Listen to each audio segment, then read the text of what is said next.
পশ্চিমবঙ্গের রাজনীতিতে কি বড় কোনো পালাবদলের ইঙ্গিত মিলছে? দীর্ঘদিনের রাজনৈতিক প্রতিদ্বন্দ্বীরা কি এবার একই মঞ্চে আসতে চলেছে? দিল্লিতে ধারাবাহিক বৈঠক এবং রাজনৈতিক অন্দরের নানা গুঞ্জন নতুন করে আলোচনার জন্ম দিয়েছে। সাম্প্রতিক রাজনৈতিক ধাক্কা ও দলীয় ভাঙনের প্রেক্ষাপটে তৃণমূল কংগ্রেস বা টিএমসি এবং কংগ্রেসের সম্পর্ক নিয়ে নতুন জল্পনা শুরু হয়েছে।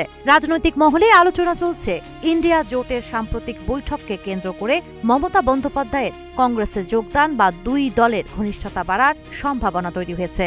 সংবাদ প্রতিদিনের এক প্রতিবেদনে দাবি করা হয়েছে, কংগ্রেসের পক্ষ থেকে মমতাকে দলে যোগ দেওয়ার প্রস্তাব দেওয়া হয়েছে বলে রাজনৈতিক মহলে গুঞ্জন রয়েছে। তবে বিষয়টি নিয়ে পশ্চিমবঙ্গ কংগ্রেসের ভেতরেই মতভেদ স্পষ্ট। একাংশের মতে তৃণমূলের দীর্ঘদিনের শাসন, দুর্নীতি ও রাজনৈতিক সংঘাতের ইতিহাসের কারণে মমতাকে গ্রহণ করা সহজ হবে না।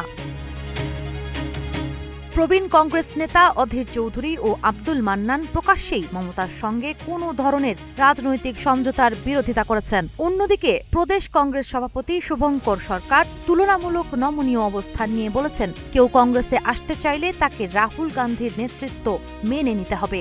জল্পনা আরও বাড়িয়েছে দিল্লিতে পরপর 2 দিনের গুরুত্বপূর্ণ বৈঠক। একদিন আগে সোনিয়া গান্ধীর সঙ্গে দীর্ঘ বৈঠক করেন মমতা বন্দ্যোপাধ্যায়। এরপর রাহুল গান্ধীর সঙ্গে প্রায় 1.5 ঘণ্টা বৈঠক করেন অভিষেক বন্দ্যোপাধ্যায়। যদিও আনুষ্ঠানিকভাবে কোনো পক্ষই জোট বা দল বদলের বিষয়ে কিছু জানায়নি, তবু এই ধারাবাহিক বৈঠক এবং রাজনৈতিক সমীকরণের পরিবর্তন পশ্চিমবঙ্গের রাজনীতিতে নতুন অধ্যায়ের ইঙ্গিত দিচ্ছে বলে মনে করছেন পর্যবেক্ষকরা।